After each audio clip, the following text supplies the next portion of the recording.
Hi hello good morning. அது என்னமோ தெரிலங்க, வாழ்க்கை நமக்கு மட்டும் ஏன் இப்படி நடக்குதுன்ட்டு, இல்லை எல்லாருக்கும் இப்படி தானான்னு மறக்காமல் கமெண்டில் சொல்லுங்கள்.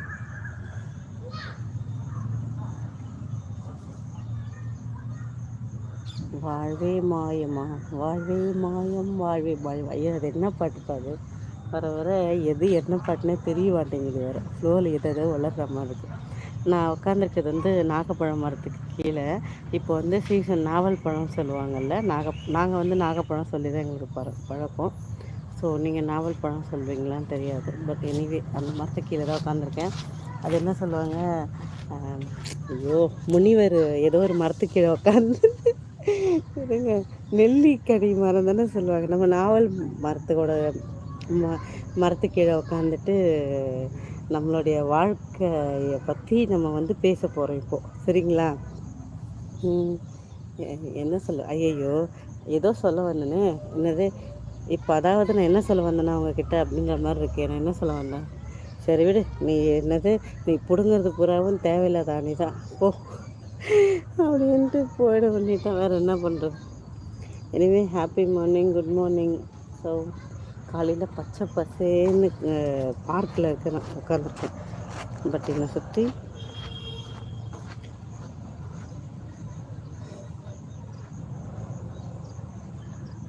காலை வணக்கம். ஹாய் புது கவிதை, வாங்கப்பா. ஹலோ, லைக் போட்டதுக்கு நன்றி. தினேஷ்குமார், ஹாய். உங்களுக்கு காலையில் இன்றைக்கி பொழுது நல்லதாகவே நடக்கணும். இன்றைக்கி எல்லாமே உங்களுக்கு பிடிச்ச மாதிரி நடக்கணும். கடவுள்கிட்ட நான் ப்ரே பண்ணிக்கிறேன். சரிங்களா? எல்லாருக்குமே, ஸ்பெஷலி நமக்கு லைக் போட்டவங்களுக்கு. நான் சென்னை தான். அப்பப்போ துபாய் சொல்லுவேன், அப்பப்போ ஆந்திரா சொல்லுவேன். நீங்கள் எந்த ஊரில் வேணால் ஃபிக்ஸ் பண்ணிக்கணும், ஒன்றும் பிரச்சனை இல்லை. ஆக மொத்தத்தில் நம்ம ஊர் சென்னை தான். வாங்க குணசேகர் பிரதர், நல்லா இருக்கீங்களா? Good morning. யார் இது? அடுத்து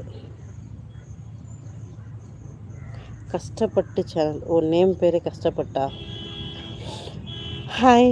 லைஃப்பில் நம்ம எப்பவுமே கஷ்டப்பட்டு தாங்க இருக்கோம். என்ன பண்ணுறது? அந்த வார்த்தையை சொன்னால் என்னோடய வீட்டுக்கார் சொல்லுவார், எப்போ பார்த்தாலும் அது மாதிரி கஷ்டம் கஷ்டம்னு சொல்லாத அப்படின்னு சொல்லுவார். ஸோ நீங்கள் நேமே வச்சுருக்கீங்க, ஆச்சு வச்சுனா ஏதோ ஒரு சொல்கிறேன்னு நினைக்காதீங்க.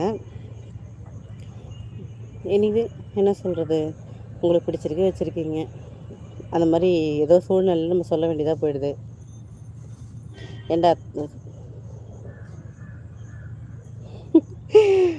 புது கவிதை. நான் நேற்று நைட்டு வந்த பூரா கமெண்ட்ஸுமே ஃபேக் ஐடி தான். வாங்க கோபால், காலை வணக்கம்.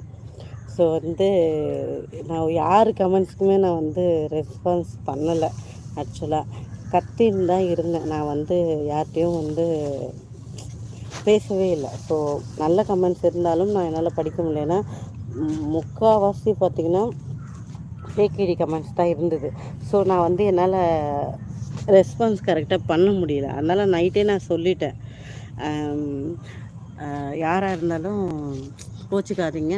ஏன்னா ஒரு கமெண்ட்ஸ் நல்ல விதமாக இருந்ததுன்னா அதை தொடர்ந்து வர கமெண்ட்ஸ் எல்லாமே பேட் கமெண்ட்ஸாக இருந்தது. ஸோ என்னால் சொல்ல முடியல. அதனால் நான் ஸ்கிப் பண்ணிட்டு, டோட்டலாகவே ஸ்கிப் பண்ணிட்டு அதனால் சாரி ஃபஸ்ட்டு அதை கேட்டுக்கிறேன். இந்த பாருங்கள், காலையில் மணி இன்னும் 8 கூட ஆகலை இன்னும்.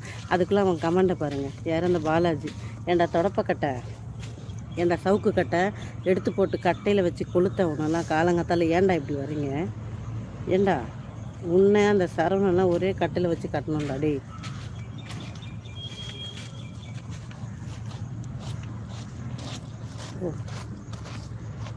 நீங்களும் இருந்தீங்களா? பாபுதை வந்துட்டான் பாருங்கள். ஐயோ கடவுளே, ஏண்டா பொழுது விடுங்க, பொழுது போனால் இதே வேலையாடா நீங்கள்? உங்களுக்கு உங்கள் அம்மா தாண்டா. அது என்ன பேர்? வெங்கடேஷ். என்னடா பேர் உனக்கு? அறிவு கட்டின முண்டமே, உங்கள் அம்மா தாண்டா அது. போடாங்க பாருங்கள், காலங்கத்தாலே ஆரம்பிச்சிட்டாருங்க. டேஷ் போடாடி, போட்டு போடா. உங்கள் அம்மா தாண்டா அது. நைட்டு ஃபுல்லாக, பகல் ஃபுல்லாக இதே வேலை. யார்? Hi Raju, good morning. Surender, good morning. யாருக்கு என்னென்ன கமெண்ட்ஸ் போடலான்னு தான் வேலை இவங்களுக்கு. நல்ல வேலையே கிடையாது. அதனால் தூங்கி எழுந்தோடனே வரத்தை பாரு, இந்த வராம்பரம் எடுத்து. உங்கள் அம்மா தாண்டா அது. போடாடி போட. உங்கள் அம்மா அப்படி தான், நீ அப்படி தான்